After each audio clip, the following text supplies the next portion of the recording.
Canada. Put on a suit, drink water, don't drink and drive. Hey, man, call your mother. It means nothing. It means nothing. Nah, they lying to you. It's about the money. Now you're more fluent.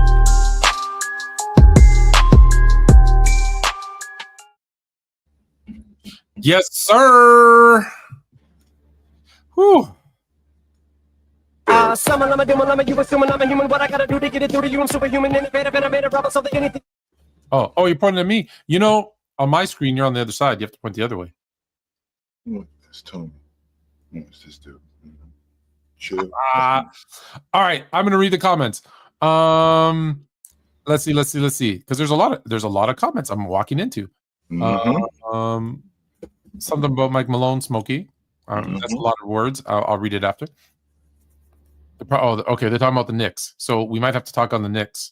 Mike Malone to the Knicks. Do we start off with Mike Malone? L host. I never got L host before. Where you at? Chill. Okay, that's on you. Right Chill. here. Come on, brother. We ready to Right talk? here. Oh, homie. I'm right here. Yeah, I am. I'm right here. L. I've never seen them not be punctual. I know. It's ask Fluent what he think about Ron's Halle versus Nash take. Oh, we're gonna get to all of that. And a bag of potato chips. But first, you tear yourself away from your phone for a second. How you doing, man? Running good, Tony Tone. I mean, we got the NBA Finals. We got some action going on. We got a coach getting fired. I love this firing. I don't, to be honest. I love it. I love it. I love it. You know why I love it? Because I wish it was me. Sign an extension for $30 million until 27-28, and then they fire him. Here's $30 million. Go home. Thanks. Give me that damn deal. And you know what that means? It means possibly the Knicks are going to fall off, which means I can get that GM job again. See it all coming full circle. So, oh my God, we got so much to unpack here with this. This is ridiculous. So, is there anything do you want to just start? I think we should start with, because it's the biggest breaking, I guess, news story, right? Because he took on a team. Sorry, breaking news. He took a team that was like 17-65. Is that correct? Am I wrong? Did I get wrong information? 5 straight 50-loss seasons, Tom. Not 1, not 2, not 3, not 4. 5 straight 50-loss seasons. My bad. Yes, 5 of them. 5 straight 50-loss seasons. They were a dumpster fire. And what have they done since? So since then, they've been in the playoffs. Since he got the job in 21, they've been in the playoffs every year. Every year they've been in the playoffs since Thibs has been on the crew. They've been to the Eastern Conference Championship. He's been the coach of the year. And by the way, this is his second coach of the year. By the way, it's only 2 other guys that are active, him and Coach Bud, that have been coach of the year twice. That still have jobs, by the way, Tone. That still have jobs. That still have jobs, and he's one of them. So, with that being said, there's issues with Thibs's adjustment. There's issues with him running players into the ground. There's issues with how he communicates with his players, because Thibs is an old school guy. Thibs is a lifer. That's who Thibs is. Thibs is a lifer. Thibs is one of those guys who basketball should be played a certain way. He's very stubborn about the way he does things. Not only is he very stubborn about the way he does things, his adjustments can be a little bit tricky. So this Indiana series, well, Thibs had to dig deeper into his bench because Indiana, I mean, Rick Carlisle, for all intents and purposes, Rick Carlisle is going to play 10, 11 guys. In fact, he played 10 guys throughout the course of the series. He found run for Bradley. He found run for Bryant. He even found run for Jarris Walker. I felt like throughout the course of this series that they were just going to run the Knicks into the ground. And that's exactly what they did, Tone. This isn't a team that I felt like could contend with what Indiana did, right? I just don't think that this is a team, because I didn't think that Thibs had the personnel to do it. And I don't think he used his personnel throughout the course of the season properly enough to do it. Thibs will play his rotation guys. Like a lot of people, they get it twisted when they think like Thibs won't dig into his bench. Well, actually, he will. Thibs will play his guys.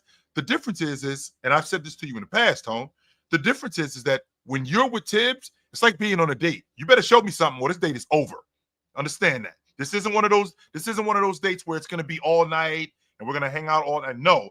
Soon as this date starts, you better show me something or I'm asking for the check and I'm out of here.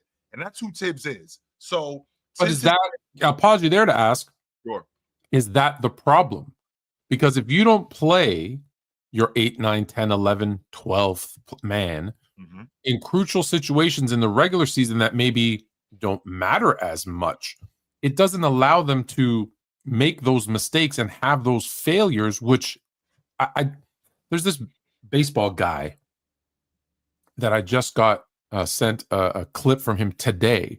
Yeah. And he said, listen, everything that you do, every failure, and I'm paraphrasing with another thing that I've often said, every failure is a stepping stone to success. So if you don't put them into those situations, maybe, game 30 of the season, game 50 of the season, that, to give them that opportunities to see, how will they react? And if they fail, will they learn from that failure? You run into a situation where he went with like 6 men. Quite frequently, he went with a 6-man rotation, which in today's NBA sounds insane. Like it is insane. It's not. It doesn't sound insane. It is insane. It is. We just ripped JJ Redick a new one for playing his 5 starters for the whole second half. Sure. And we're like, oh, rookie coach. See, he didn't know what he was doing. Yeah, he was fine in the regular season. It showed in the playoffs. He just got himself fired. And that's the other thing that I think about, Tone. So a coach like Thibs, who's got the cachet that Coach Thibs has, in addition to him having the cachet that he's had for as long as he's been there. He's been there since the 2021 season. That's 5 seasons he's been there. So with that being said, I felt like he was on a short leash anyway. Like I don't think teams make the decision to fire a coach with that kind of tenure, especially after extending him. He just signed an extension not too long ago. Either this year or last year, he signed an extension through 28. So last season, he signed an extension through 28. So he's on the books for another $30 million, which they have to pay him, right? So with that being said, I think that they were already out on Thibs throughout the course of this year, and I think that they were already looking in a different direction. Now, the question that I have is, Tone, you're a businessman, and you've told me this countless times. When you fail fast. But you've also told me that you can't leave where you are until what? You know where you're going. So if we're firing, they have a short list. That's what I'm saying, Tone. They have a short list. If we're firing Thibs, one, why are we firing Thibs? Are we firing Thibs because this is a personnel issue? Are we firing Thibs because he doesn't get along with the players? Are we firing Thibs because maybe the game has passed him by? Because I think Thibs is close to, if he's not in his 60s, he's close to that. If he's not already 60. Well, the thing, I'll say this about Thibs. Thibs is a coach along the lines of, and look, I know him better than some, but I promise you when I say this, a Nick Nurse, a Larry Brown, in college, a Bobby Knight. And why I use those examples, Bobby Knight was perfect for college because you can only take him for like 3-4 years and then you're out. Yep. Which is why he's good in college, because he only has the players for 3-4 years, or why he was great in college. But if you look at the history of like Larry Brown, even Nick Nurse, guys that are like the old school, and there's a laundry list of them, old school kind of tough nose, hard coaches, they have a short shelf life because you can only do that and push these players today for that way for a certain period of time, and then you lose them. And then once you lose them, you're done. So their thinking is okay, we got as far as we can with Thibs doing it his way. Now, where we have listen, this roster is good. I think he could have used his deeper into his roster. And now, would any of that have changed the outcome against Indiana? I don't know. However, I think their belief is he got us as far as he can get us, Eastern Conference Finals. Yep. Now let's bring in another voice, a fresh voice, that if that can just take us one more step. Whose new voice can take what he built Yep. Right? Like very much Mark Jackson, Steve Kerr. They felt Mark Jackson took them to that point, and they needed that next in some cases, it's not even a better coach. It's just a different voice. And you think about, you had kids, I have kids. Mm-hmm. A lot of times, whether it's a parent or a coach telling the kid over and over and over again, and then they hear somebody else say it, they're like, "Oh yeah, okay," and you're like, "Hold on, I've been telling you to do that. I told you that 100 times. Now they told you once and you did it." Yeah. So I think it happens with coaching. It's and now with that also being said, though, Tone, can I also mention that, you know, Thibs had to deal with some adversity in terms of injuries. Now, some people will tell you that those injuries was because Thibs was running his guys into the ground. I don't think that that's fair. I think that Mitchell Robinson, I think he's made of glass. I'm one of those people. I'm in the minority, and you guys can roast me if you want. I think Mitchell Robinson is made of glass. And the fact that he came back when he came back and Thibs put him back in the lineup, they brought him along slowly, right? He missed. I feel like he missed a large portion of the season with that foot injury, and it's the same foot injury that he had last year when he was in the playoffs. I don't think that had anything to do with Thibs running him into the ground. No, I think that he's already an injury-prone big. That's number one. Number two, losing Brunson for the time that he lost Brunson, that could have happened to anybody. Brunson rolled his ankle against the Lakers. He was out for almost a month. That could have happened to anybody. Now, with that, now he's relegated, and he did this too, by the way. He's now relegated to Campaign, Kolick, guys like that he now has to play. Okay, so he plays those guys, and with Cat, they still stay afloat. Because don't forget, Tone, this team did finish in third place in the Eastern Conference, right? It wasn't like, you know, they lost Jalen Brunson and they fell off the cliff. They fell off a cliff. They didn't do that. They still finished in it. They still finished in the top 3 in the Eastern Conference. But I feel like the difference is Thibs' adjustments are what people are concerned with. So, for example, Mitchell Robinson, the dirty work guy that he is on the glass, there were stretches during the game where, Tone, I'd see him walking up the floor. That's because Indiana was running these guys to death. You got other guys in the rotation, like Precious Achiuwa, for example. So I'm going to take Mitchell Robinson, and I'm going to take Mitchell Robinson, and I'm going to run him for 5-8 minutes, get him out of the lineup. Let him sit closer to the TV timeout because that gives me more time to rest him. Then, after 4 or 5 minutes, bring him right back because Indiana couldn't really do anything with him on the glass. He kicked Miles Turner's ass. I'm going to say it for the people in the cheap seats. He 100% kicked Miles Turner's ass. Turner couldn't do anything with him. But because of Indiana's style of play, he was gassed. Thibs, at this point, started to dig into his bench because that was conducive to what Indiana was doing. The problem was I felt like it was too late. I felt like the lineups that he had where he's got, even though they were working, there was definitely times when they were working where he had Wright, Hart. He had Wright, he had Hart, he had Mitchell Robinson, he had Miles, and he had Shamet on the floor at one point.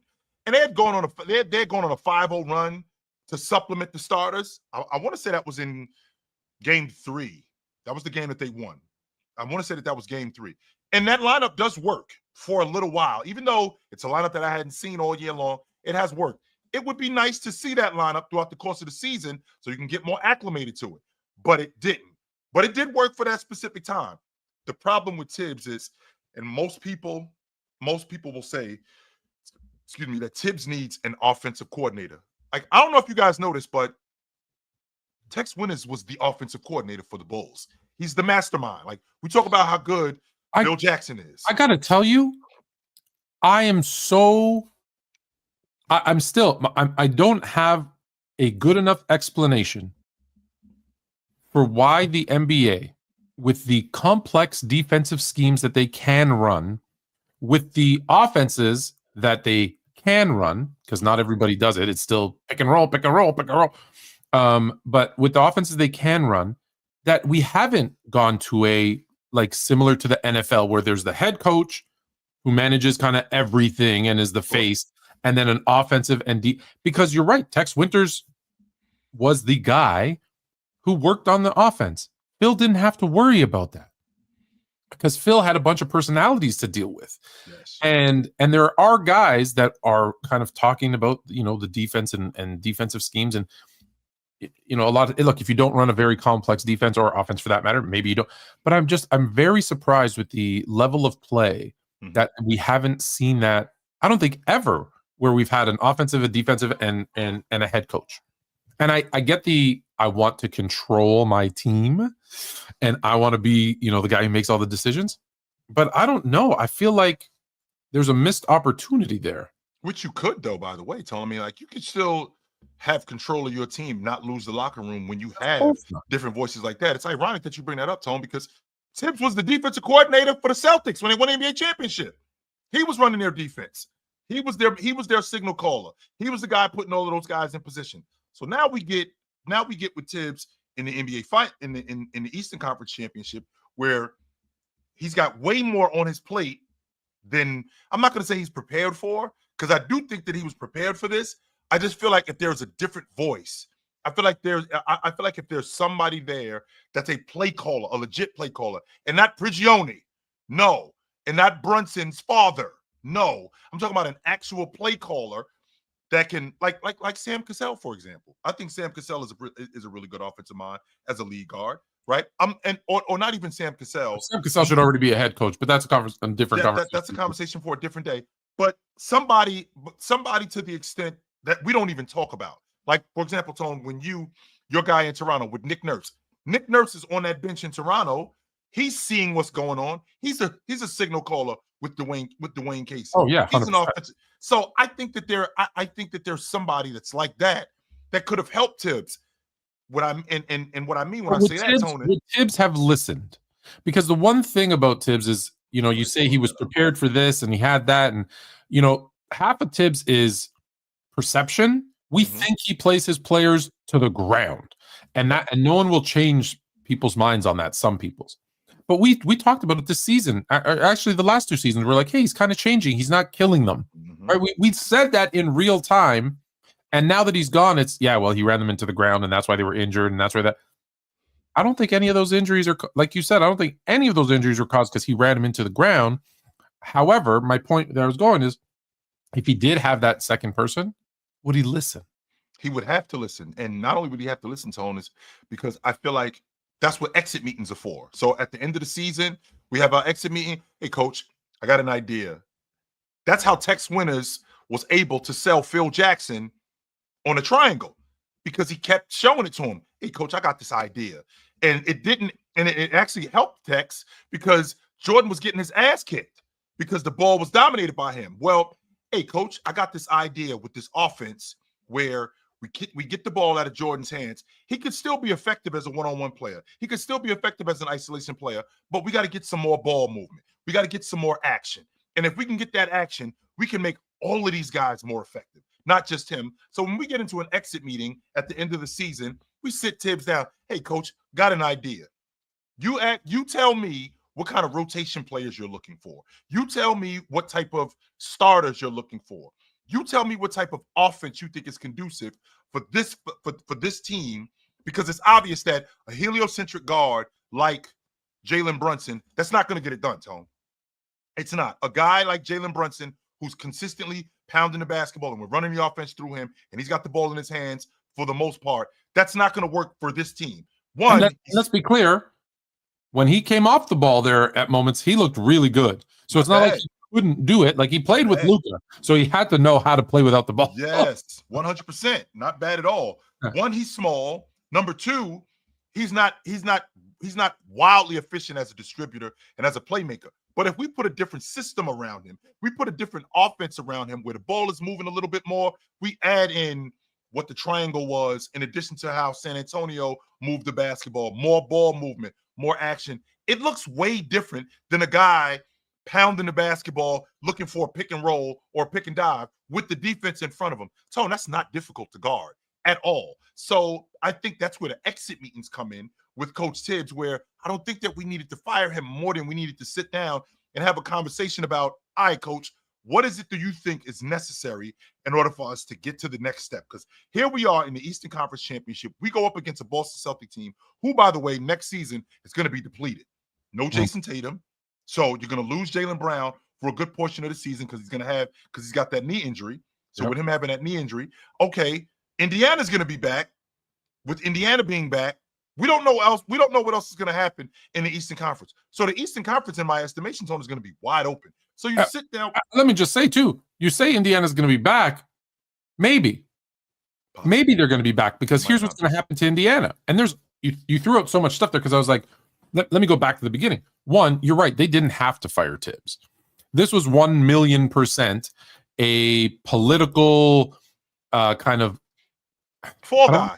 I don't want to say, fall guy for the season, not going. Well, let's be honest. If I told you at the beginning of the season the Knicks were going to lose in the Eastern Conference Finals, that would have been a win, right? Except for crazy Knicks fans, you would have said, because you probably would have thought, oh, they're going to lose to Boston because, okay, Boston's going to go back to the final. And you would have thought, wow, if they're in that Eastern Conference Final against Boston, I'm happy. Yep. But because it was against Indiana, and all of a sudden it was like, well, we need to beat Indiana. Now the season was a failure. And it's like, well, no, hold on. You weren't in the Eastern Conference Final last year.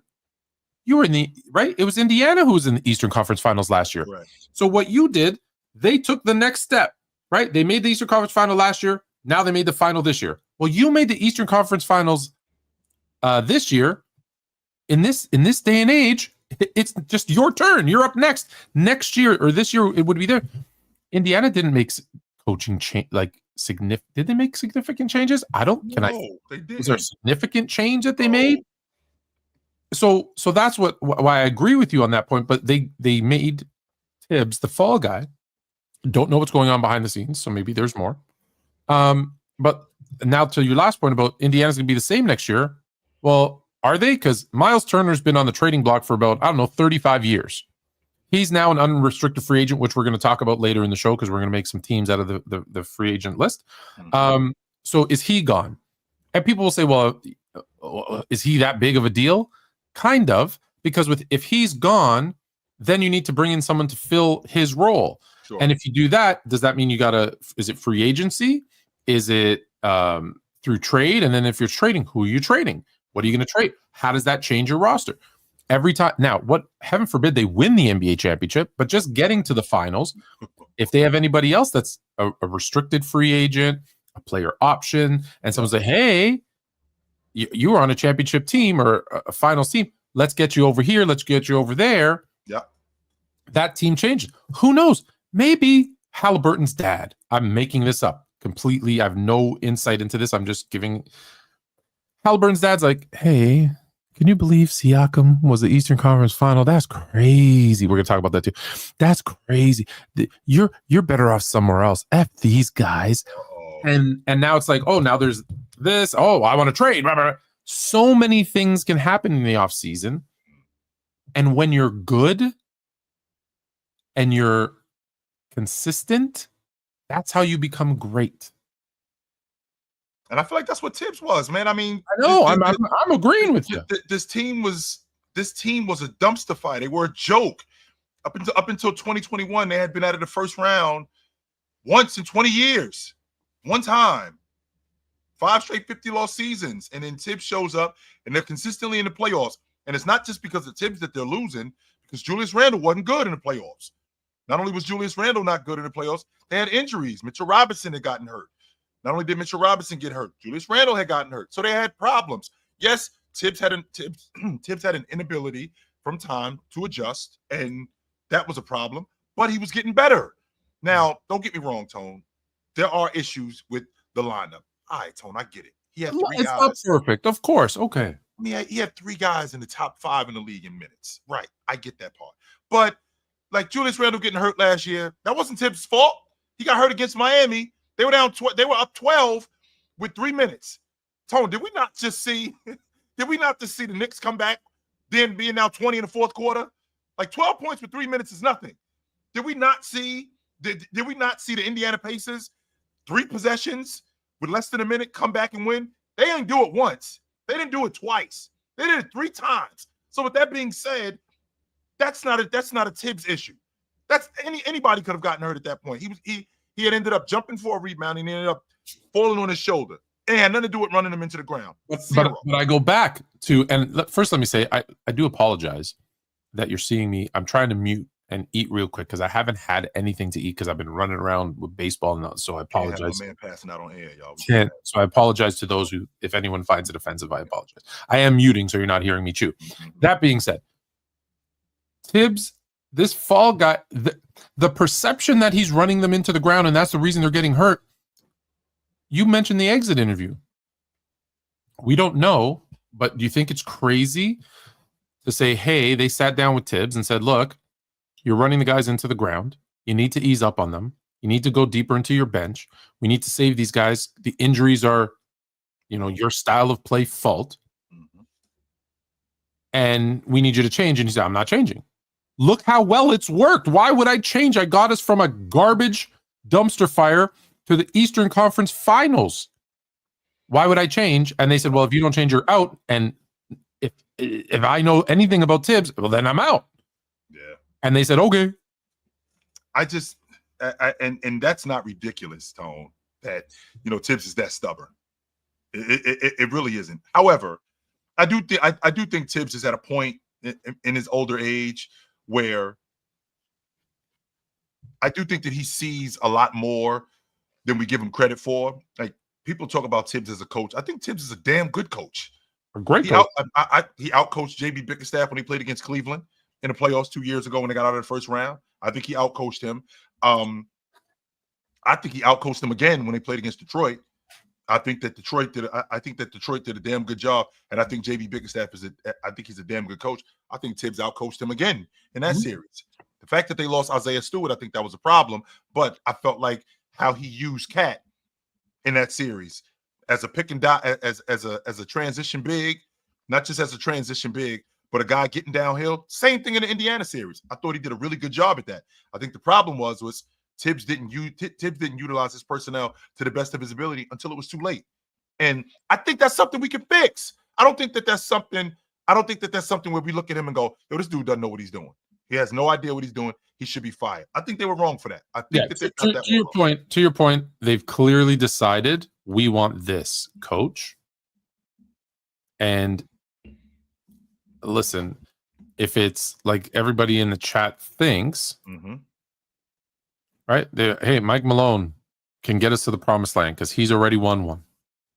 And they think that's our answer.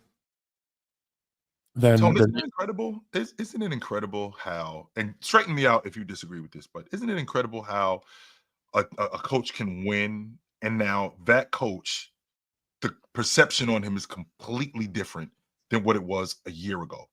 A year ago, he was a good coach. He was a solid coach, but he just so happens to have the best player in the world.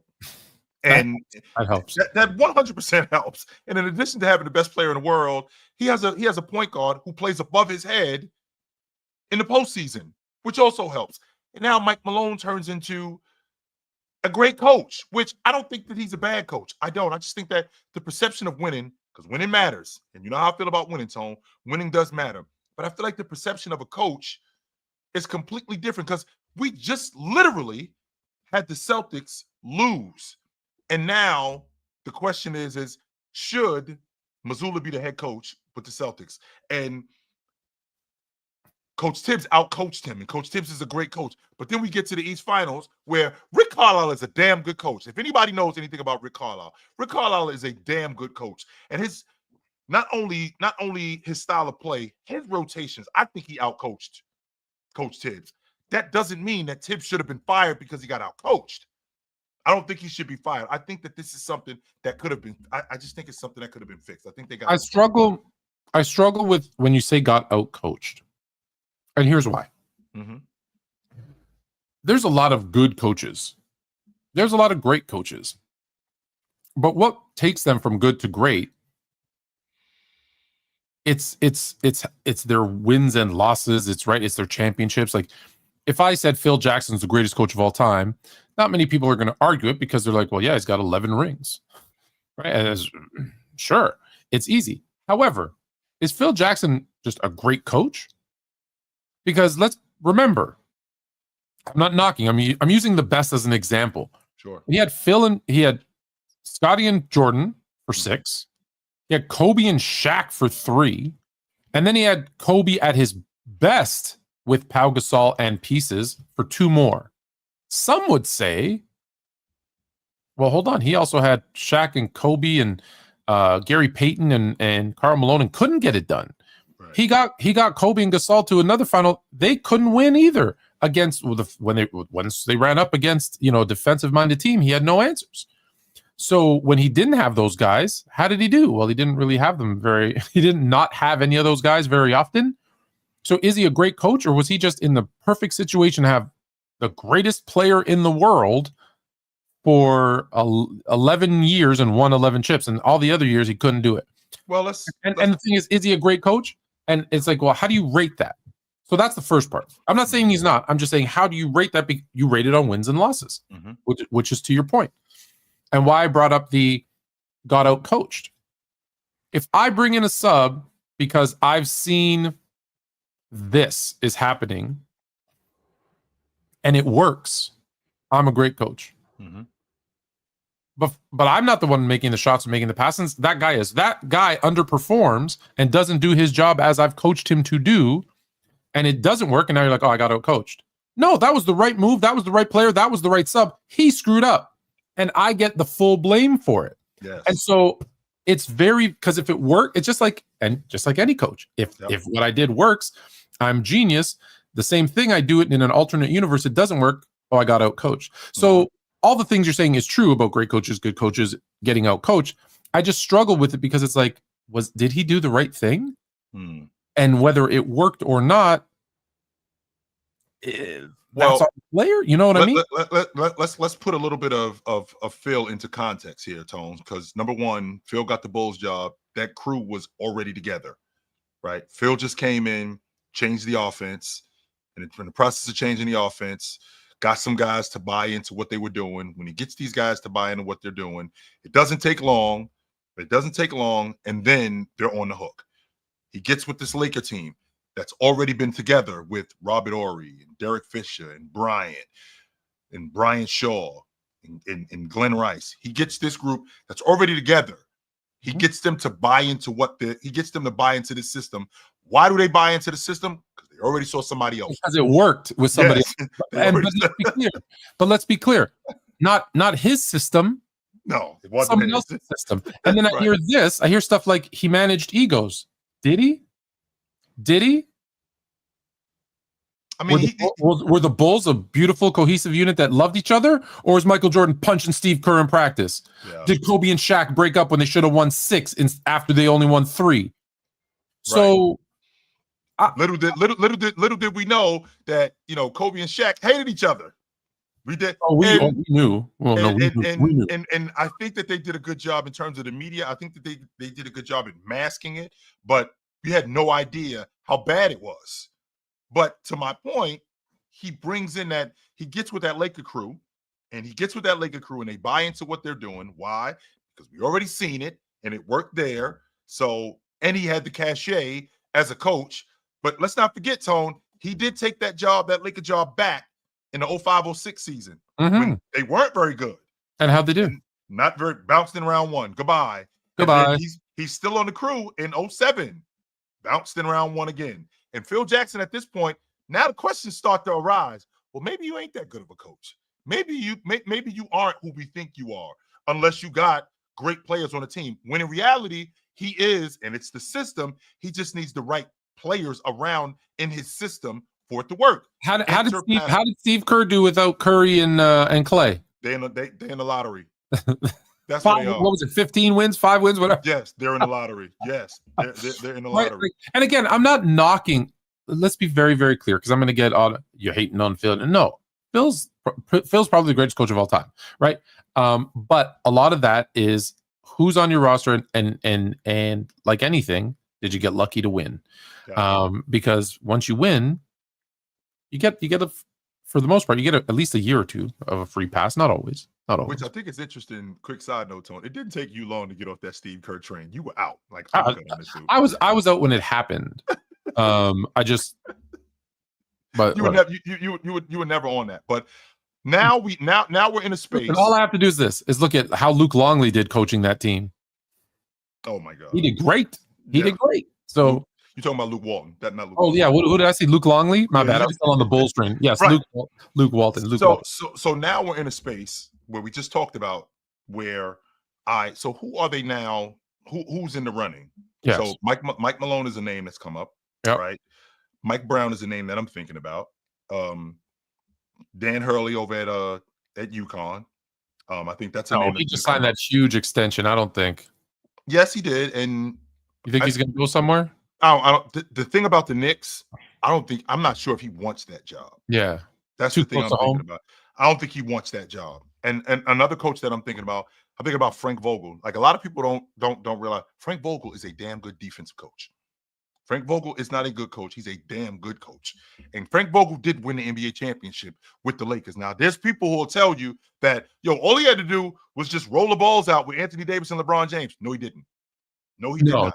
They had a top 5 defense, and they had a top 5 defense with LeBron James, who at that point, I mean, James is 34, going on 35 years old, and he's still awesome. I'm not going to argue that. No, but he was in his I'm not words about defense stage where and picked up actually as of late, but yeah. Yes, they still had a top 5 defense, and you have to, for all intents and purposes, you have to keep those guys' ear. I think they made a mistake in firing him.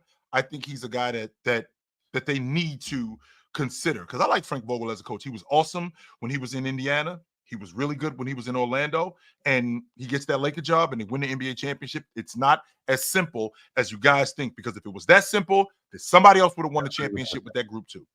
Nobody else did it. Our chat is saying Budenhauser, Hoser, whatever. Coach Bud. Yeah, Coach Bud. Well, I think it's somebody that we're not talking about, Tone. And not that I don't like Coach Bud, but again, David. Tone, you bullshitting. I for real think it's somebody that we're not. He's a great coach. He's a great coach. Yeah, I just think it's somebody that we're not talking about, because if you think about like Coach Bud, okay, we've already been on this block with Coach Thibs, not one but 2 coaches of the year. Very defensive minded, very defensive oriented coach.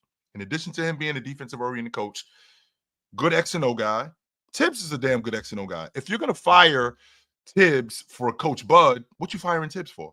They're pretty simple. Yeah. I mean, they're pretty similar. And why? Same thing with Vogel. You're probably not getting a defensive-minded coach. And I did just mention that Coach Vogel is a defensive-minded coach, but I also, if you think about the Lakers, who do you think is the best offensive-minded coach that's available? Sure. Listen, everyone's available. Yeah, everybody is available. I think that. Oh, and hell no, Bubba G Cut says Mike D'Antoni. No, they've gone down that road already. No, isn't Mike D'Antoni? Ain't he Pop's age? No, we good. No, we ain't doing that. No, he's the same age. If he's not Pop's age, he's around Pop's age. So who's you brought up Sam Cassell earlier. I just think it's somebody. I think it's somebody that we're not talking about, Tone. What I don't want to do is I don't want to recycle bad coaches. This is New York. This is okay. Wait, this is the NBA, so they're absolutely gonna recycle an old coach. So you just made the list. Let's make the list. Who is New York? It's gonna have to be a name. They're not gonna hire Joe Schmo, who's a great coach. They're gonna hire a known name. Yeah. Whether he's the best or not for the job, they're gonna want to make a splash, which is wrong. I think a lot of times. Just because you get a coach with a name, just because I would love that. I would love Mark Jackson. I apologize. I saw that name come up in the chat. He's been blacklisted though, unfortunately. It'd be nice if Mark Jackson would get a sniff at least. Yeah. Right? And I don't think guys like Patrick Ewing. I don't think Patrick Ewing is at that even though Patrick Ewing, I mean, they won the Big East tournament with Patrick Ewing. No, you need a guy who's like, this guy can get us to the next level. That's why I think Mike Malone makes sense, whether like in their mind that he can get them to where they want to be. He already won. Yeah, he already won. Those are the guys that I'm thinking about. I think Mike Brown is a damn good coach. I do. And I'm not recycling Mike Brown, right? I'm not recycling Mike Brown I'm not recycling Mike Brown because I don't think he's a good coach. I'm recycling Mike Brown because I think that he's one of those coaches who I think he can get the attention of the guys. Yeah. I think he can get them to play a different way. And I also want to get a coach where the offense is different. I want to get a coach where the ball is moving a little bit more. I want to get a coach where we're not just relegated to just one guy dribbling the basketball and all of you guys are playing off of him like they did in Dallas with Luka. That's not difficult to guard. That's in fact easy to guard. So I'm thinking about coaches like, I mean, I could say Terry Stotts in Portland, but Terry Stotts, that offense was very much. Is he? He's not. He's what you call it. He's. I think he's in. Isn't he assistant in Milwaukee? I thought it was Golden State. Oh no, they fired him from Milwaukee. Him and Adrian Griffin didn't get along. You're right. You're right. I think he's in Golden State. But you're right. You can correct me if I'm wrong on that one. But I'm thinking about when Terry Stotts was in Portland. He was in Portland, and that offense was centered around Damian Lillard, and the fact that Damian Lillard was right. Yeah. Ball dominant. Yeah.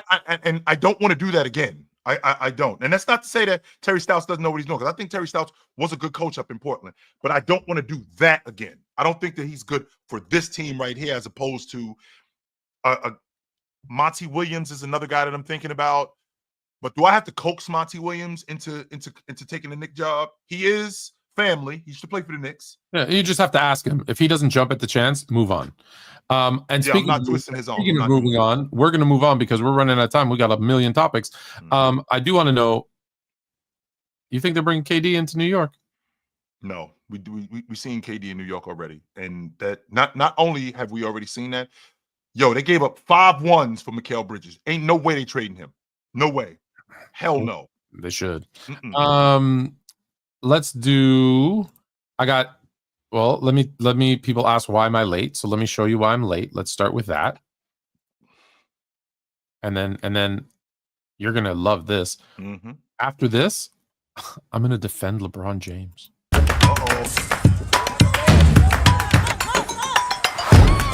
Good job, young fella.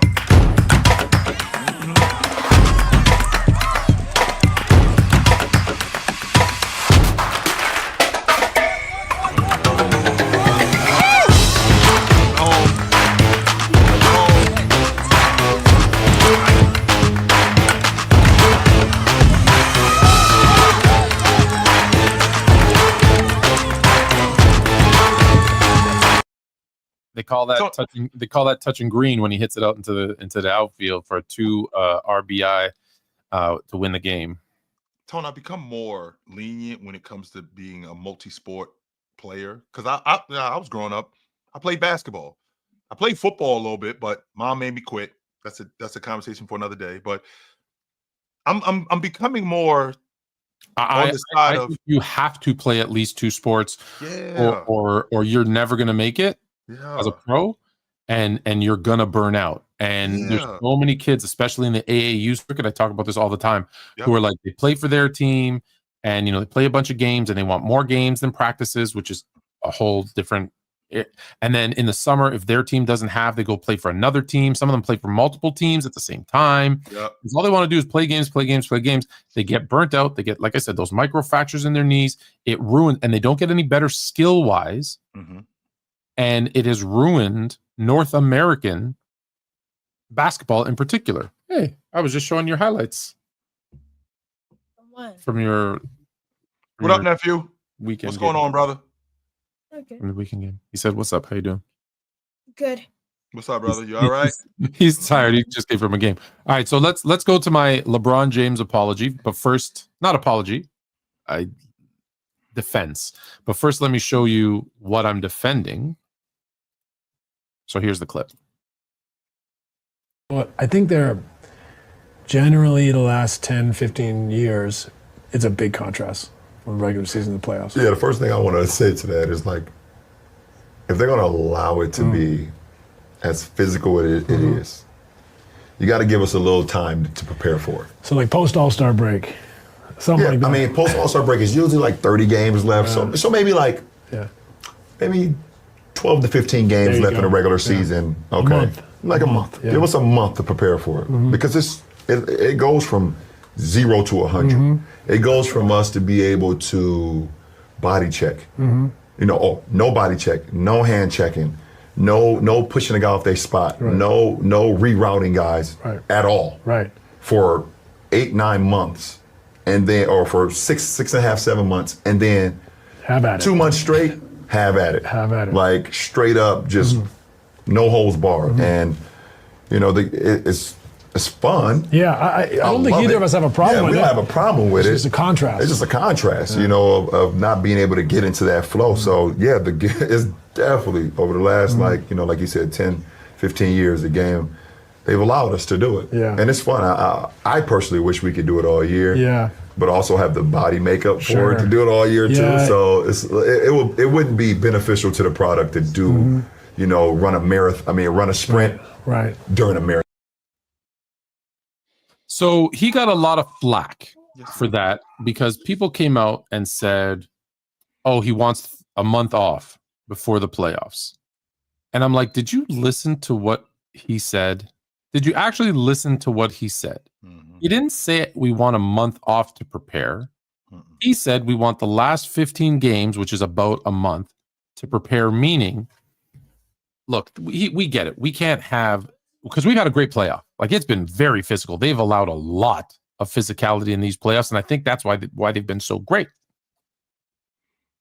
What he's saying is you can't go from zero touch to full contact and just flick a switch like that. What he was, what I got from this, and correct me if I'm wrong, was he was saying, let's use the last kind of month, the last 15 or so games of the season to start allowing a little bit more and a little bit more of that physicality. So once the playoffs hit, we don't have to adjust overnight. We've kind of gradually built into playoff basketball, which, by the way, also makes sense because you would think in some cases the last 10 or 15 games of the season mean a little bit more, especially people jockeying for position or fighting for a playoff spot or play-in spot. Boo. So it makes sense because those games are more meaningful too. That's how I took that. Am I the crazy one? No, and I can appreciate that logic, but I'm a little bit more of an extremist because what he said was, I'd like for it to be the whole season. That's what I want. Yeah, but that's not realistic. Why though, Tone? Why isn't it realistic? Where we're not right from the beginning body slamming you. Okay, we're not allowing that. Okay, let's be clear about that. We're not clotheslining guys, right? We're not doing any of that stuff right from the beginning. What we are doing though is we are allowing physicality, and we're allowing more physicality. We're allowing body checking. We're allowing hand checking. Okay, if this is how we're going to play, by the time the playoffs come, one of two things is going to happen. Either you are going to be prepared for this or you're not. We only have 30 games because like James said, after the All-Star break, Tone, 2/3 of the season is already over. This isn't like this is something that we can 3 or 4 months. No, the season starts in less than 8. The playoffs start in less than 8 weeks. If we can get this started right from the beginning, all right, guys, this is what we're allowing. We are allowing body checking. We are allowing hand checking. We are allowing physicality. So you know that when the playoffs come, and hear me out for a second, Tone. You know that when we get through, when we get throughout the course of the season, you know that we're going to play like this. So when the playoffs come, and it's going to be even more physical, you're prepared for the physicality. Now, moving forward, okay, this is how the game is being played. I have to adjust. In the process of me adjusting, I got to take better care of my body. I got to ice more. In addition to me icing more, I got to change not necessarily change my game. That's not the word I want to use. I got to be more prepared. Adjust. You got to adjust my game. Sure. I got to be able to play through physicality. I'm not looking for fouls like James Harden would when they first started this, where James Harden would get touched and he looking at the referee. Well, the reason why he's looking at the referee, it ain't because he's soft. It's because for the last 10 years, we've been playing like this, where if I get in the lane and I get pushed or I get body checked, we've been playing like this, so the whistle comes. I think that if you start right from the beginning, I don't think that there's any misunderstandings. I think that it's a longer period to adjust. I think that by the time we get to the playoffs, more teams are prepared for the physicality as opposed to a month to 2 months, because now we're even more ready for it. The problem with that, and I'm not disagreeing because I've already said I think what the NBA needs to do is make two little tweaks. One, Mhm. allow hand checking to a certain extent back so that perimeter defenders have a chance.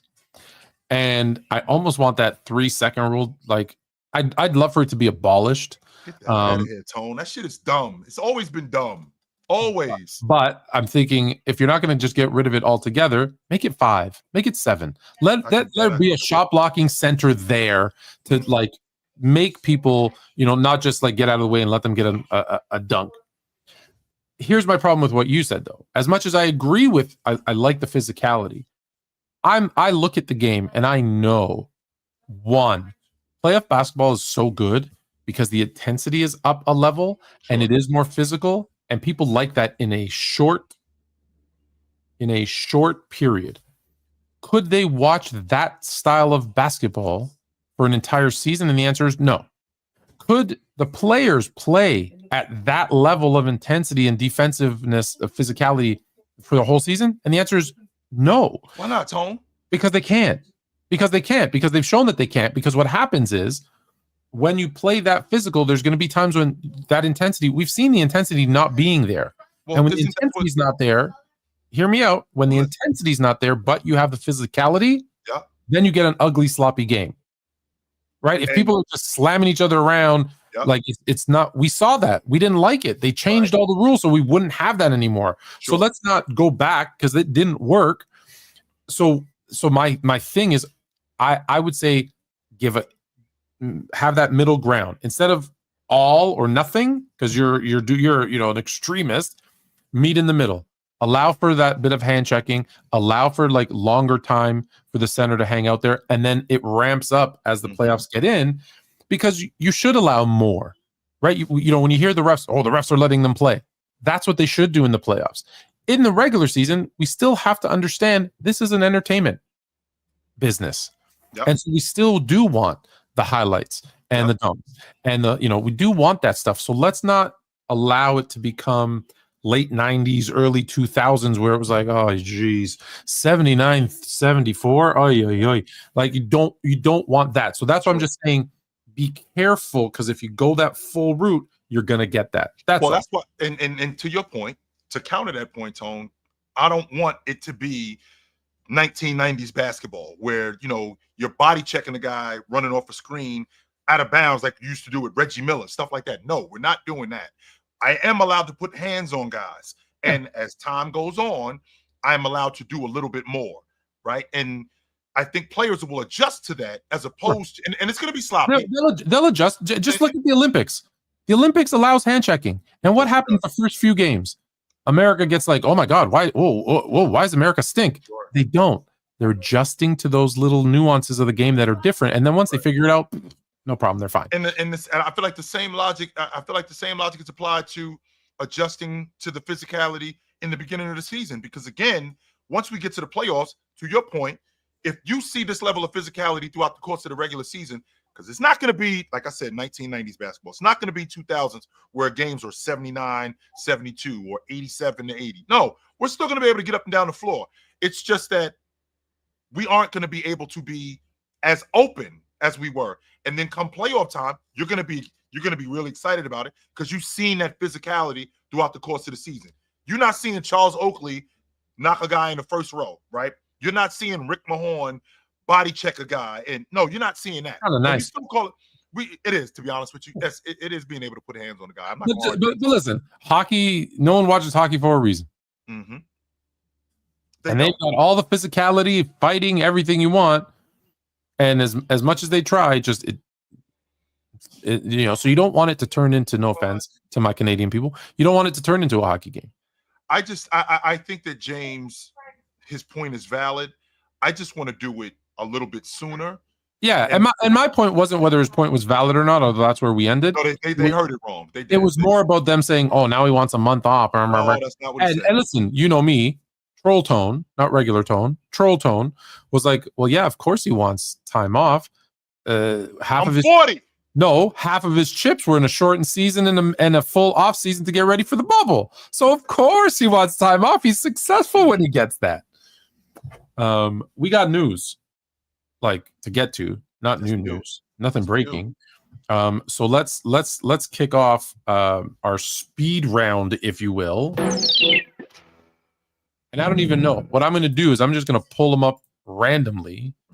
So I don't. My eyes are closed. I don't even know what we're getting. Bam! Oh, perfect. My favorite topic: the Hall of Fame. Tone. Al Horford's resume. 5-time All-Star, 1-time NBA champion, 2-time NCAA champion, 1-time All-NBA and All-Defense, 14 whopping 1,000 career points. Let's retire his number in Boston and put him in the Hall of Fame. Heck, we should retire his number in Atlanta too. Don't forget, Tone, them 2 NCAA championships, those are in back-to-back seasons, by the way. Ooh. Just so you know, the last guy to do that was Jabbar. Well, Jabbar and Duke. Actually, hold on. Jabbar went back. Yes. As the player of the year every time, averaging 25 and 18, and only lost 2 games in those 3 seasons. Did Al Horford do that? No, he didn't. Get the hell out of here with that. Duke, and don't forget, Duke won the national championship, so that was 30 years ago, right? And then in addition to Duke winning the championship, UCLA did it. So I'm in a select group to be able to do something like that. Not a lot of teams have done that. I'm in a select group. So that's number 1. Number 2, Tone again.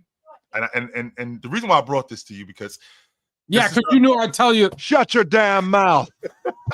That's exactly why I brought it to you. Off the strip that I saw his resume and I'm thinking to myself, what does his resume look like to like Horace Grant's resume? Like, what does his resume look like compared to Dennis Johnson, who it took him 20 years to get into the Hall of Fame? Like, what does his resume look like to these guys, right? So with that being said, right? With that being said, is Al Horford going to be a Hall of Famer? Yes, he is, Tone. He's just not going to be a Hall of Famer in the next 10 years, but he is going to be a Hall of Famer. It's going to happen. Yep. It's happening. No doubt about it. And I know that you don't, I know how you feel about Al. I know how you feel about the Hall of Fame, and I dig that. No doubt about it. It's ridiculous. It's ridiculous. You say it's not ridiculous. It's just put everybody in the Hall of Fame. I don't care. Everybody who plays in the NBA, congratulations, you get to be a Hall of Famer. What's next? Tony, is this some? I've been hearing this a lot. Right, the Raptors made a move in the offseason. They trade for Brandon Ingram. In addition to them trading for Brandon Ingram, they now have Brandon Ingram. And they already made a splash with the Knicks with RJ Barrett. And now I'm hearing a lot of this. And my question that I have for this when I hear this is, does this have any legs? You're the native Toronto. You're the native Toronto guy. Does this have any legs? Is there something to this? Okay, so of course there is, because the Raptors have already come out and said, look, we need to make a superstar splash this summer because, listen, they've been kind of in the worst place you can be in limbo, right? For the last, they're not bad enough to get a top draft pick, and they're not good enough to go deep and win a championship. It's the worst place to be. Yes, so they want to make a splash. We know Masai Ujiri wanted Antetokounmpo from the draft when there was a chance he might be a free agent before he signed the extension with the Bucks. He hard pushed to get him. He's always wanted. Fluent Jr. has a bunch of his friends in the chat, so I'm saluting them all. But like, don't take over the show. Please, love these guys. So here's the thing: he's always wanted him. Yep. Giannis, like most athletes, love coming to Toronto, right? Let's be very, very clear. One, he is Greek / Nigerian. Yep. Okay. Huge Greek population in Toronto. This is what I was about to ask you, Tone. What does the Greek population look like in Toronto? Huge. Like when he's here, they show up to the game 2 hours early and they're singing the Greek national anthem for him as he comes into the stadium. Okay, like they would love him. There's also a very big Nigerian population. So he's got the best of both worlds, right? Like I always tell people, don't forget, Toronto is the most multicultural city in the world. Yeah. So he loves it here. Now, will it make sense from a roster standpoint? Is there a trade package they could put together that the Bucks would want? Is there, an opportunity? Because at the end of the day, he wants to win, right? Let's be very, very clear. I think winning is more important to him than anything else, unless he's at the point in his career where he's like, I just want to go somewhere and, live a happy life, which I don't think he's there. So does he feel like, hey, if we bring you over and we have to give up A, B, and C, because they're going to have to give up a lot to bring you here, do I have a chance to win? Mm-hmm. And listen, the last time, and the sales pitch could be as simple as, well, it isn't any colder than Milwaukee, so that's not an issue. In fact, Milwaukee is probably colder than Toronto, for those that don't know. Right. And two, the last time we were able to get a top 5 player in the league, he only stayed here for 1 year, but guess what? We knew how to build a winner, and we won a championship that one time that we had a superstar. So you talked about coach's track record. Once you win a championship, hey, look, I've done it before. Hey, once we had a championship player or a superstar player, we won. Yeah. So, right, like there's no one on the team right now that you're going to say, oh, that's a guy that can get us to the promised land, right? Like your guy Penn over on the panel thought Scotty Barnes could be a championship number 1A, and that's just not true. He's not. And look, they're going to probably have to give up Scotty Barnes to get him. Right.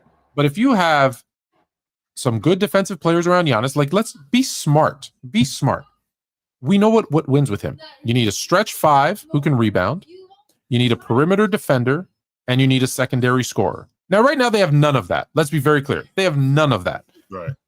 Sorry, they do have the secondary scorer, because you put BI next to Giannis. Mm-hmm. Great.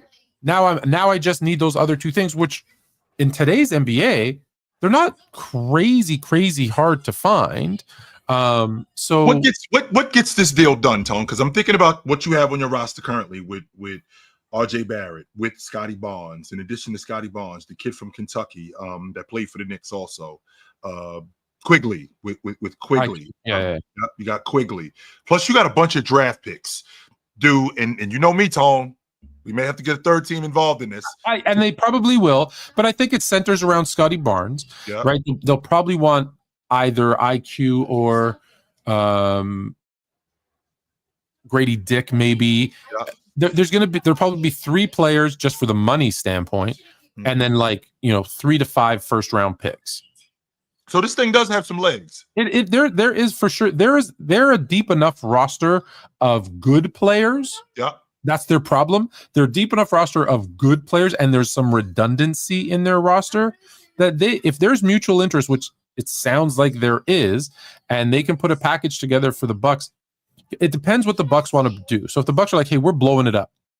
Okay, we're going to take those 3 young players, because don't forget Barnes and those they're still young, by NBA standards. So you give me 2-3 of these young guys, one that has, like, Scotty Barnes still has a lot of upside, right? So give me Scotty Barnes and these 2 other young players and a bunch of draft picks for him, plus whatever I'm going to get, because they're going to, if that's what they're doing, they're trading away Dame Lillard, right?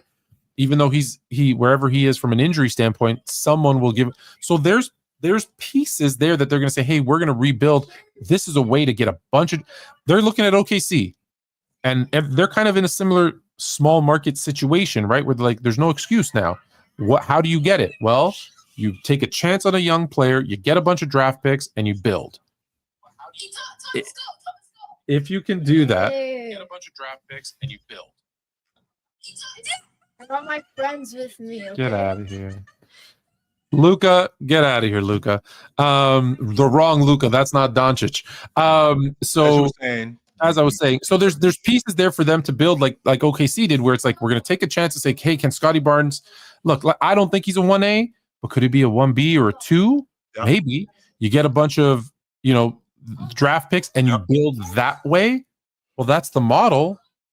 Right, because no one, let's be honest, no big name free agents, just like Toronto, no big name free agents are signing there. Unfortunately, so no. If you can get a bunch of draft picks and some quality young players, that's how you're going to build.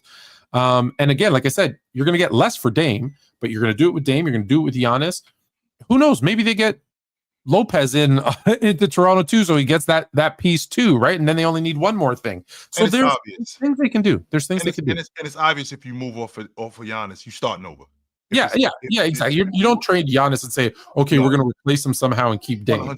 If you're moving off of Giannis, you 100% are saying that we're starting over. But I think that this team like any other, and I don't think Toronto's a small market. Let's dead that logic right now, Tone. Toronto is not a small market. Let's kill it. I think, if I'm not mistaken, and you live there, so you know this better than I do. It's the third largest city in the NBA. I think like 5 million people live in Toronto. Like, Yeah. that's not a small market. Listen, you got New York and LA, which technically have two teams. Yeah. So that population is actually split, but technically. Right. And then Toronto kind of hovers around the Chicago, I want to say Dallas, Fort Worth population. So it could be third as worse as fifth largest market. But here's the thing. That's just the city. And what you learned when they are winning is the country backs them. So now it's not just a city of 7-8 million. It's a country of 37-38 million. They actually have the biggest market when you think of it that way. But from a media standpoint, Toronto's like, the rest of the country jokes, the center of the universe in Canada. And so it's a bigger deal because you're not going to, there's no team in Montreal. There's no team in Edmonton. There's no team in Vancouver. So, and right now with there being no team in Seattle, all those Vancouver people are kind of like, oh, okay, we're all just happily being, they probably will become Supersonic fans again once they get their team. But it's not that small of a market. Like Kawhi could have been the king of Canada had he stayed, because speaking of Kawhi and Toronto, let's jump. Yeah, since we're on that, what is the question? Who am I taking as the greatest Raptor, or who was the better player? All-time Raptor edition. Because all-time Raptor, you can't go no matter what he did in that one season, right? Like you got to go with DeMar, who's been there for was there longer, did way more, put Toronto on the map, was the first free agent to re-sign with them and say, I want to be here. Now, if you're saying who's the better player and who did more, sure, Kawhi came in like a tornado, spun everything out of control and then left. But he's the better player. He's the one that did more. But DeMar's still if you're gonna pick, you got to go DeMar. What sucks though is it just diminishes who DeMar was. There aren't a lot of teams that have had all pros on their team. There's not a lot of them, right? And DeMar DeRozan was an all pro. DeMar DeRozan was in the playoffs. DeMar DeRozan was taking that team as the man deep in the playoffs. Now there's people who think that DeMar DeRozan was a bit of a sham, and that's because he kept running into James. That was the problem. It wasn't anything more than he was running into James. I did see him outplay Bradley Beal in the playoffs. I did see him do that, right? And that's not saying much today, but in 2016, no, but you're right. There's in 2016 that was a big deal. He was a damn good player, and he was damn good for that team. They just kept running into James. That's the problem. You think? Can I pause you to ask for a sec? And I know you have more to talk about these two, but just quickly because you brought up James. Because DeMar believes this, what I'm about to say, and I'm curious if you do. If they don't make the trade for Kawhi, James still leaves and goes to the Lakers. They had the best record in the East for multiple years. They had the best record in the NBA next to Golden State for 5 years with DeMar and Kyle. Do they still win the NBA championship that year? Everything else plays out the same. No, I don't think so. They needed Leonard. He was a better player. I agree he was a better player, but they wouldn't have run into. No, they ain't running into Cleveland. Cleveland's out. Yeah. James is gone. Right? They go through who they went through in order to get to the NBA Finals. Leonard fit with that group way more than DeMar DeRozan did with Gasol, with Ibaka. I think they were more of a defensive unit. It allowed them to play the defense that Nick Nurse wanted. And I don't think that it's not just that Leonard was a better player as a bucket getter. He was a better player, and he was better for that system. No, he's that's why I say when you showed me that, I was like, well, Leonard's the better player. It's not close. But who's the greatest Raptor? Longevity matters, right? No doubt about it. It does. Mm-hmm. All right. Do we got? We have more. We got more. We got more. Mm-hmm. Let's put him in the Hall of Fame. Let's put him in the Hall of Fame. Yeah, let's put him in the Hall of Fame. If I'm assuming, scoring champ, MVP, and make. We don't even care about winning anymore. We don't even care about winning. Scoring champ, MVP, and make the NBA Finals in the same season has been done by six players now with SGA. Correct. So we got Kareem, Mike, Shaq, AI, Steph, SGA. Where's LeBron? Oh, that's right. He never did it. No, he didn't. No, he didn't. He did all the other stuff. He just didn't lead the league. I complimented him this episode, so I got to say something. He did all the other stuff. He just didn't lead the league in scoring. Does this mean anything? Yes, it means a lot. Just so you know, Jabbar, Jordan, and Shaq, they won the NBA championship, which means that he would be in that space if he were able to win. Now, Tone, you know me. You know how I feel about stuff like this. When we get into this kind of space, this is just checking a box. That's all this is. Because when you do something like this in a short period of time, now I got to look at, all right, well, what did Shaq do over the course of his career? What did Jordan do? Even though Jordan did that 4 times, by the way. What did Jabbar do over the course of his career? What has SGA done to be in the same conversation with these guys outside of that? Because what I'm not going to do, Tony, is I'm not going to diminish being the league MVP, leading the league in scoring, getting to the NBA championship, and winning the NBA championship, and winning the Finals MVP, in addition to winning Western Conference Championship Finals MVP too. In addition to doing that stuff, because I got to believe that if that was going on during the 2000s, Shaq would have been the Western Conference Finals MVP, Jordan would have been the Eastern Conference Finals MVP a bunch of different times. With that being said, you doing that does check a box, and you are in that category. It's like in the Basketball Hall of Fame, Tone. Yeah, it's like in the Basketball Hall of Fame, Tone. Say good night. Good night. See you, Neff. It's like in the Basketball Hall of Fame, Tone. You put a pair of shoes in the Basketball Hall of Fame because these are the shoes that Chamberlain wore when he scored 100 points. I bet. Well, what else is there though? That's just checking a box. That's all that is. SGA, I think we are going to have to talk about him, Tone, if he goes and wins this championship and he gets the Finals MVP. We do have to talk about him differently than we did previous to this. I think he puts himself in that generation of guard that wasn't there before. Because when I think about, and I actually had a conversation about this, Tone, the generational guard, I feel like you are, for your generation, how awesome you are as a guard. Where are you in the pantheon of guards in your generation? And I think SGA is at the top of the list. I think there's Luka. I think there's Curry. I think it's him. And then I think it's everybody else. But then what I want to do is I want to talk about other generations. So, Tone, I want to take SGA and I want to drop him in 2015. It's the 14-15 season. That was 10 years ago with Harden, Irv, Curry, Russell Westbrook, Dame, Rondo, Chris Paul. Like, where does he land amongst the pantheon of those guards? And this is what I'm thinking about when I think about, so for your generation, this is what you were. And then when I drop you into a different generation, where do you land? I only put Curry and James Harden ahead of him. He and Chris Paul I think him and Chris Paul, we can have a conversation, but I put James Harden ahead of him by a whisker.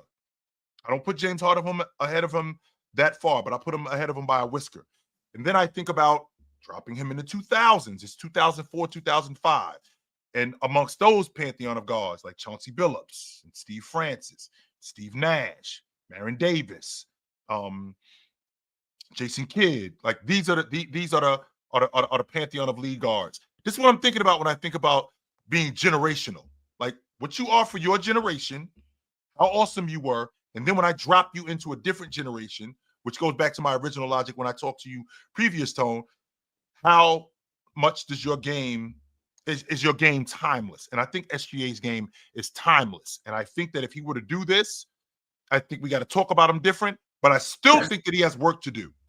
I still think that he has more work to do. And I still think that before we can talk about him amongst the pantheon of all-time greats and put him in that conversation amongst the pantheon of all-time greats, he's got to give me a lot more time.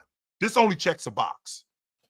As long as this only checks a box, I'll agree with what you said. But if I start hearing this puts him in the top 10 guards of all time, No, we're not doing that. My head will explode. No, we're not doing that, Tone, because he's not there. You still got work. They're going to do, but that's what they're going to do. They're going to look at that graphic and say, well, it's only him, Steph, and AI, and Mike. So he's got to be at least top 10. And that's why I always say I'm not ranking these dudes until they're done. Yeah. Because he's got a lot more work to do. You're right. It checks a box. It's a very good first step. To be, let's assume they win and he wins Finals MVP. So to be an MVP, NBA champion, Finals MVP, scoring champion, all in the same season means a heck of a lot. Yep. I know a guy who did that multiple times. Yep. You can't be in that conversation because you did it once. I don't think so. And even if you did do it once, what else have you done? And how long did you do it? So because we got so many guys who won one, and we want to crown them as the greatest of all time. And look, championships aren't the only thing that matters. However, you can't have one good run, win a chip, and be like, okay, I'm great. But there's more to it. Now, again, if he's great for 10 more years and he never win another championship, this will still be kind of that crown jewel in his career, and it does mean something. But can you put him over someone who did the exact same thing? But one, like I always say this, I use titles and rings.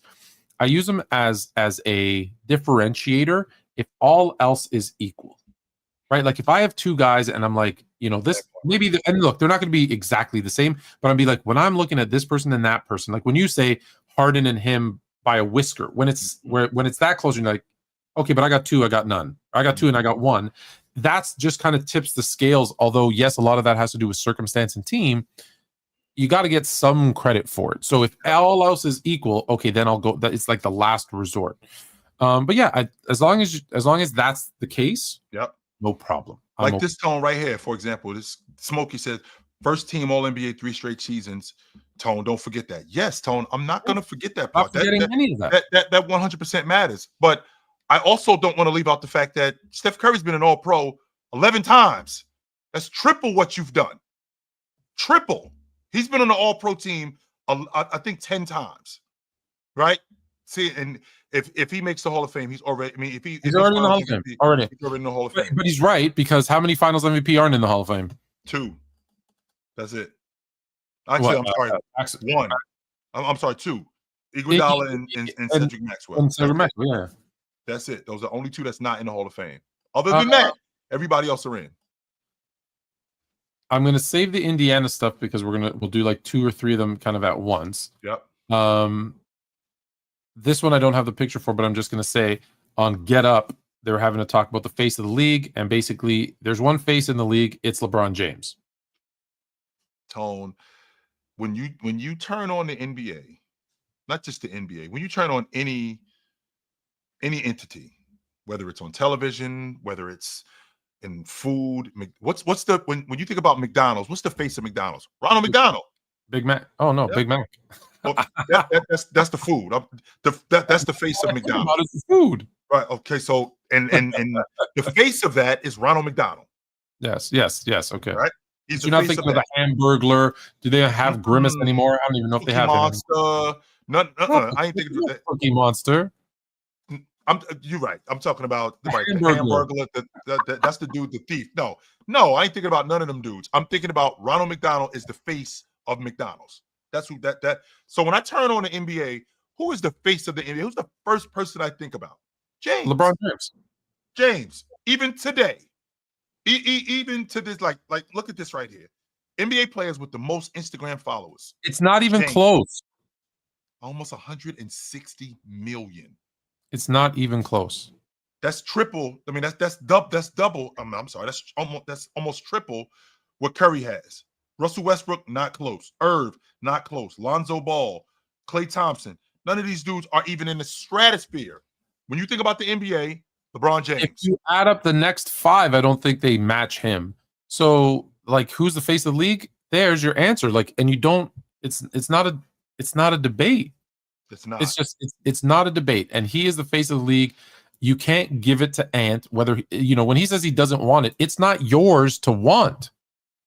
It's not. If you want to give it to SJ, it's not yours. It's not Giannis.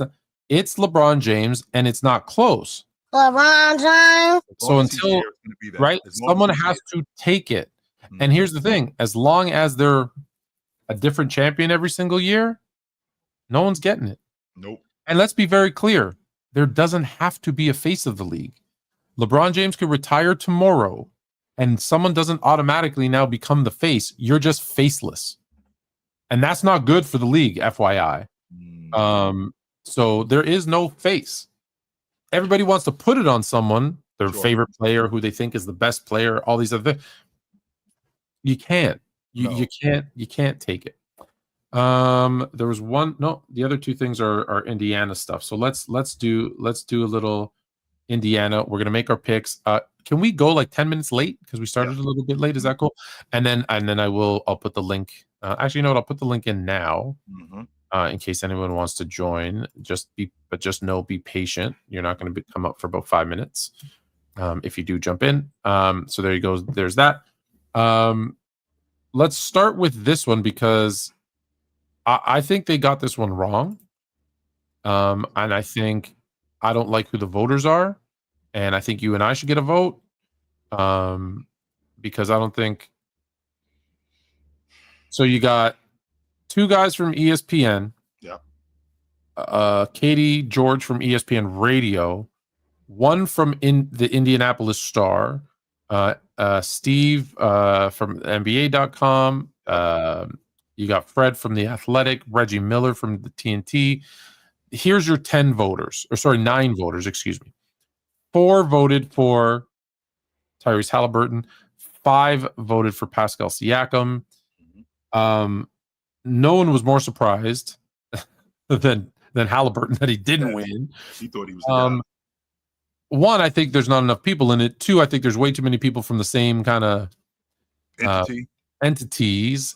What are your thoughts on this? Well, first of all, Tone, what exactly? Because we talk about the league. And what's the criteria? Yeah. Right. But what's the like? It's not the playoffs. Let's be clear about this, ladies and gentlemen. It's the Eastern Conference Championship. That's it. That's all this is about. And did Tyrese Halliburton,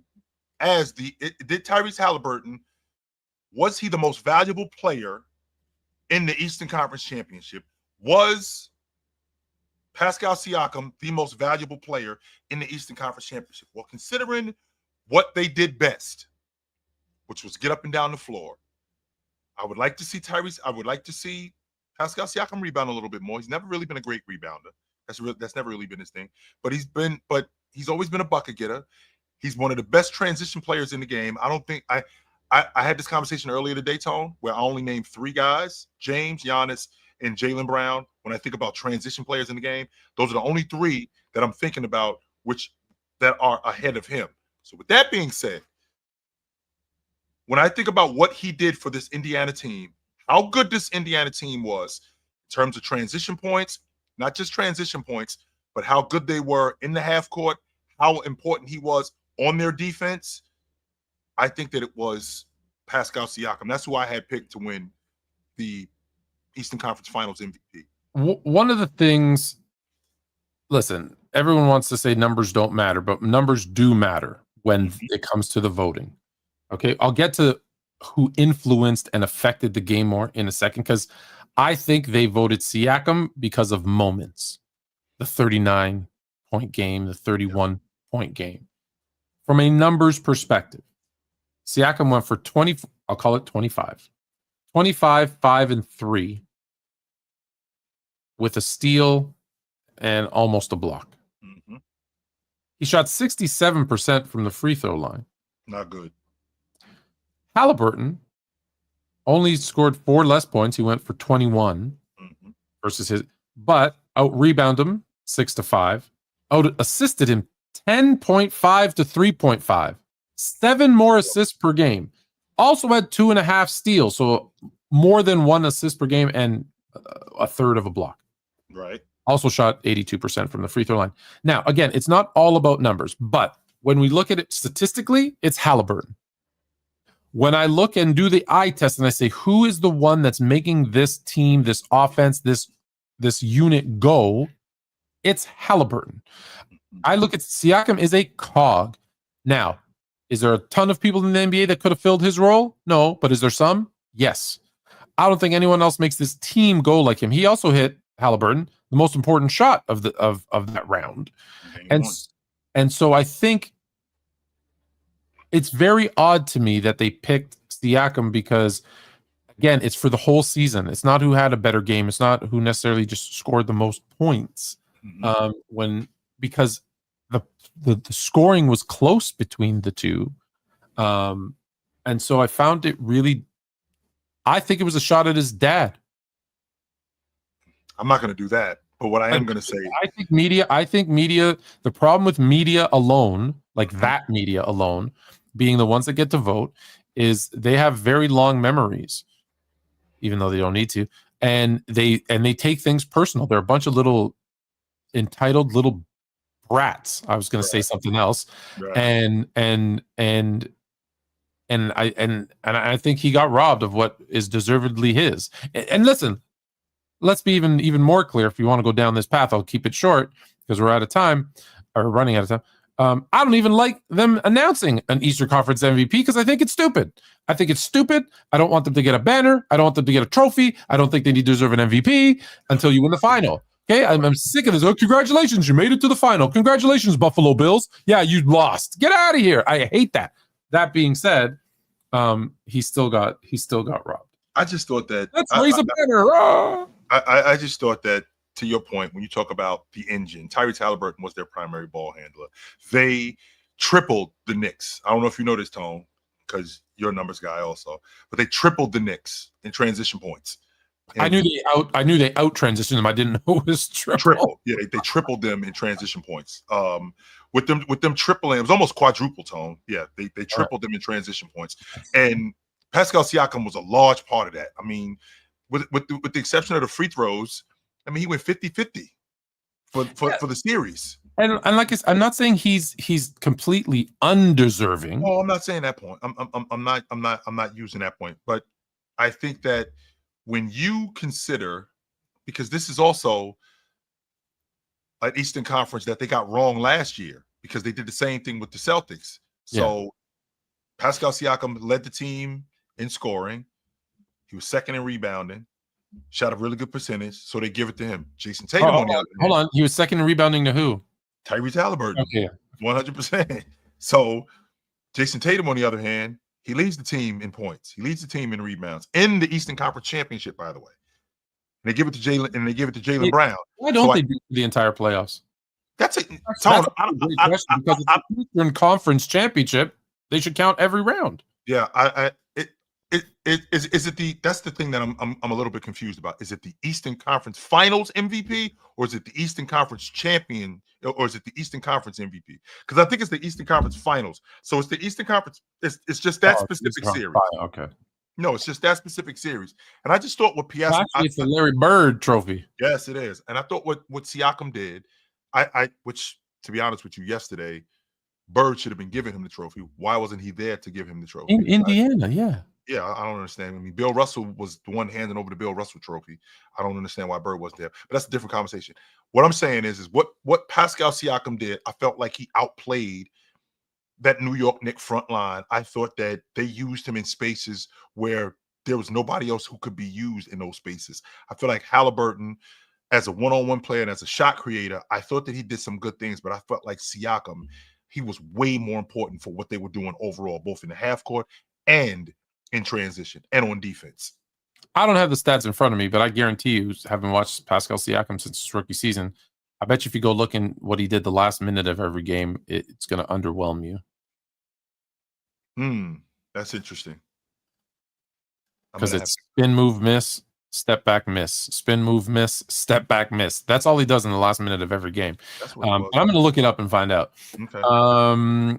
However, it brings up another point and last point on this one before we make our picks. Does this NBA Finals, it says this will help Tyrese Halliburton more than SGA if Indiana wins? I think so, Tone. And the reason why I feel like that is, I mean, SGA, as good as he is and is he's still got some work to do. I think that Tyrese Halliburton, putting him in the pantheon of league guards. Like SGA, he's already a top 5 player in the game.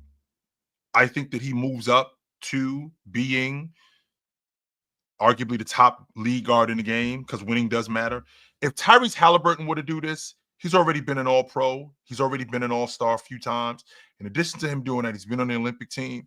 For him to win, I think he jumps a lot of guys. He might not go to the top he might not be the best point guard in the league, but I feel like he's definitely in that conversation now, considering how he performed.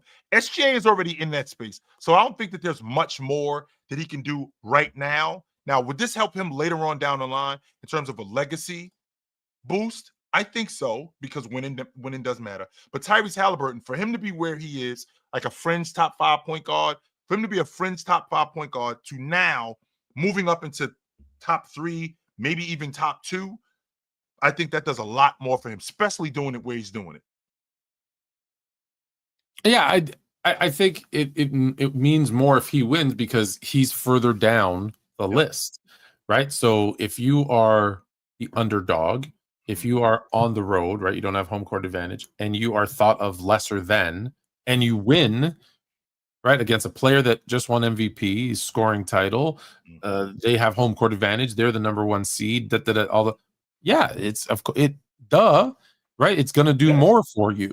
There's just certain things. Winning as the favorite, people always frown on that, which I don't understand why but anyways, but winning as a favorite is like thought of as not as impressive as winning as an underdog, but at the same time, if you lose as an underdog, it's forgiven. If you lose as a favorite, they ignore it. Choked. But that's a conversation for another day. So when you look at this finals now, so we finally got to it.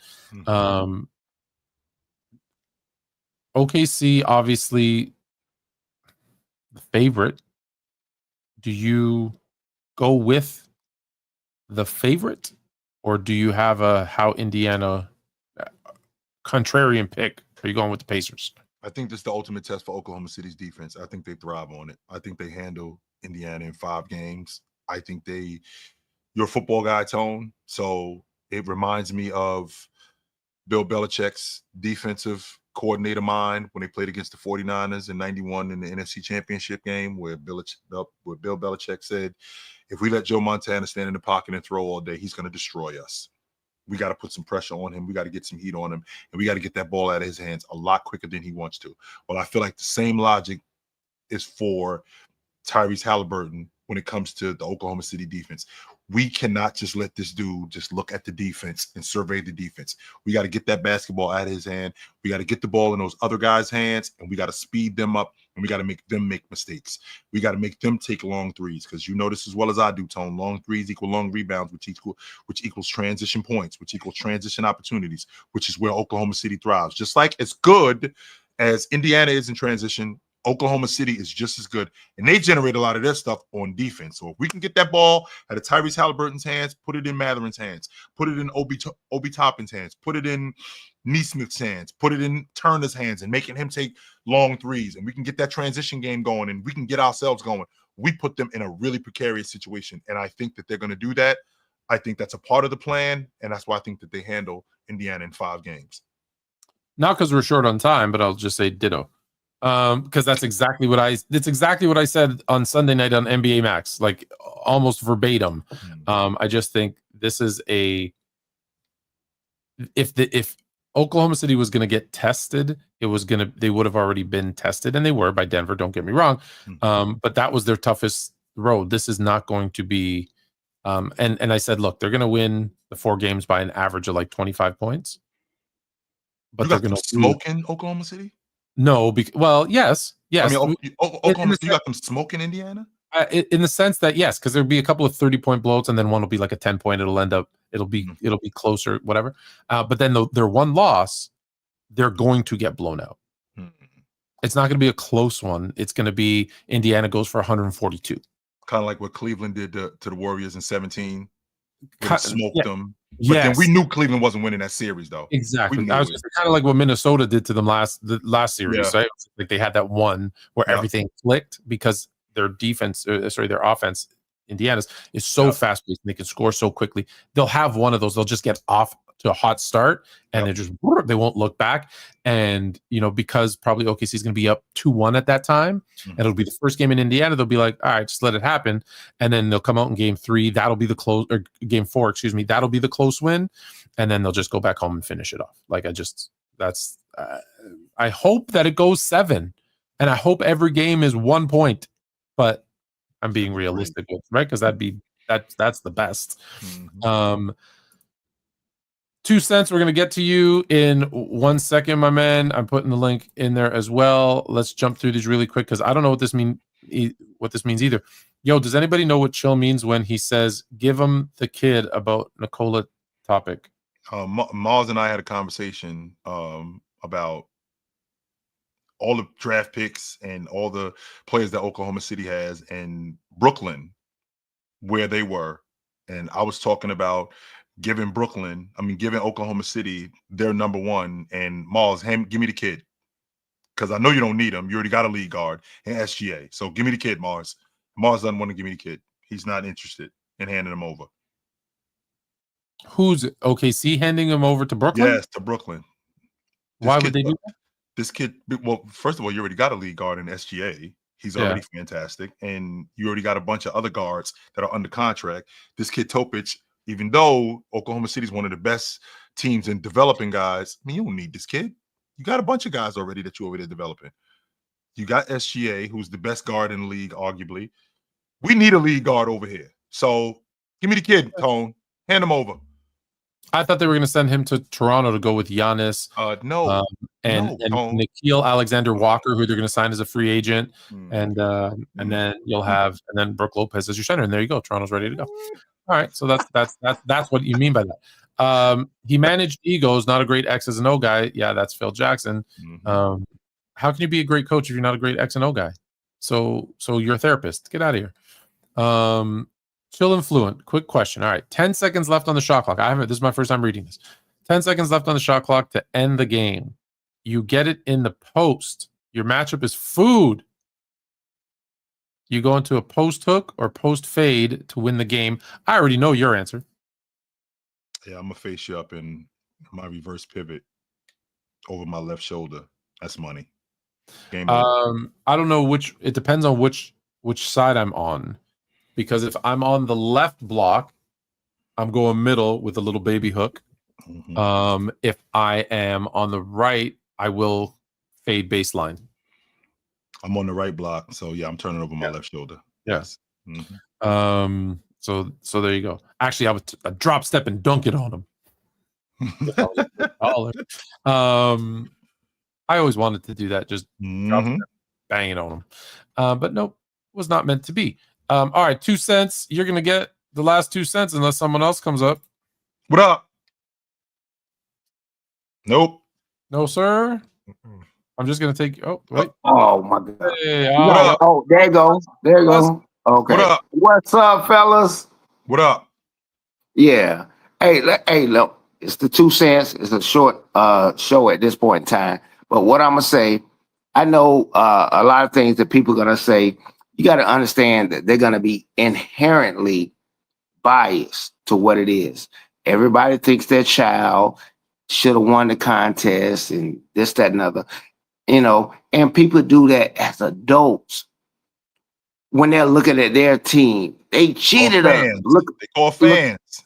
Yeah, they're called fans, fanatics. There's a reason it's called fandom. Fandom. Yeah, fandom. Yeah. Exactly. Exactly. But what I was saying about, I know the biasness. Do you know a guy didn't sign your autograph or something like that, or he did something to your favorite player or something like that? It's nothing that you can do to correct their mind. I've been working at a hospital for a long time. Thank God for that. I saw the psychology of what people can think and what they think. I don't know what they think, but at the end of the day, I still know how they're thinking. That's the only thing that I'm saying. And when you hear people, pundits and stuff like that, it's a reason why Nick Wright. I mean, you don't know how close or how much what he did for Nick Wright's family because he supported him and stuff like that. So I have a certain level of biasness.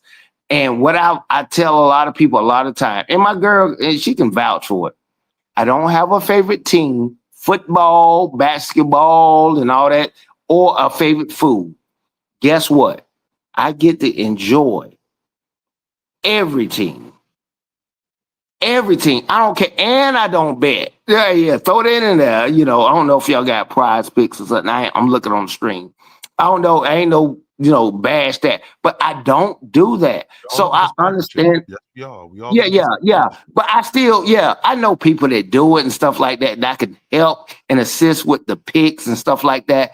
But if I wrote that, I've already wrote down what I be saying and what I'm like, man, I just wish people could understand what I see a lot of times. Just like you guys, you got a wealth of knowledge.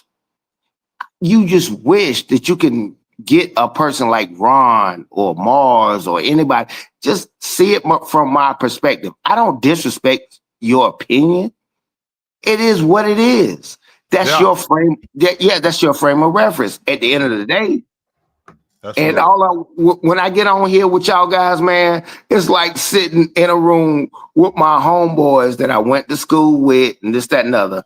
And I appreciate y'all even let me come up when I do come up because I definitely feel that vibe because we all are around the same exact age. And I understand the biasness when people say things about people. You don't know what they did. Listen, you don't make you never. This is gonna be our last show. What happened? He didn't wish me a happy birthday on Friday, so it's like, whoa, who birthday was Friday? My birthday was Wednesday. I'm a Gemini, bro. I'm the 28th. Don't play like that. I knew it was a reason why. Oh man, stop playing with me, bro. I caught Chill them on the show. Hey, Chill don't normally do playback, but he did it with Ox. Like, you know what I'm saying? He did it with Ox. Oh my God! It was it your birthday for real? Oh no, yeah, it was. It was, but I don't make a big deal about it. I don't actually. I don't even tell anybody. But. No, me either, man. I'm just trying to goddamn live my glory days and all that kind of stuff too. At the end of the day, you just told. I didn't know it was your birthday. You didn't do a show. Ox and Ox did a show. Well, I should say just Ox. You know what I did? I went for a nice dinner with my family, and then I went out and did what I do every Friday night. I went and hooped and played ball with my baby. Go get the food. Just hey, the fact that I can still play. If you can still play, like I was like, I can still play. So, you got to bounce. All right, last word. That was it, man. I just love it. Hey, we know where to find you at, brother. I appreciate you, brother. Hey, man. Hey, I'm gonna find you on YouTube. They be blocking y'all a lot of times. I appreciate you. I got it, brother. Good to talk to you. As my Gemini brother. So, ladies and gentlemen, just so you guys know, I'm a scumbag. Yes, I am. 100%. I'm trash. My brethren over here, I did not hit him for his birthday. I should have hit him for his birthday, and I apologize for that. That hurt more than I was going to say something I'm going to get in trouble for, so I'm not going to say it. Absolutely. But hey, are you doing something else after this? Yeah, I'm supposed to go talk to Hoopstorians? Yes. I'm going to do that for a little bit. All right. That should be fun. What are you guys talking about? He's got a sports psychologist coming on, so that's all right. That's cool. I'm interested to do that. So we are going to do that. So that's going to be dope. I'm interested in doing that. So, but we will see you guys soon. Coming from a scumbag, I'll be less scumbaggish next time I see you guys because I've been hanging out Mars too long. Yes, it's definitely rubbing off on me. So Shout we will out, see you Mars. guys soon. You know where to find us at every Tuesday night. Me and my man Tony Tone, we do this. You can find us right here on the Sports Fluent and Chill Town Hoops Network. We will see you guys soon. Until then, put on a suit, drink water, don't drink and drive. Hey man, call your mother. When's the last time you talked to your mother? Call your mother. We'll talk to you guys soon. But until then, take it light. Take it. Absolutely, man. It's good to see you guys.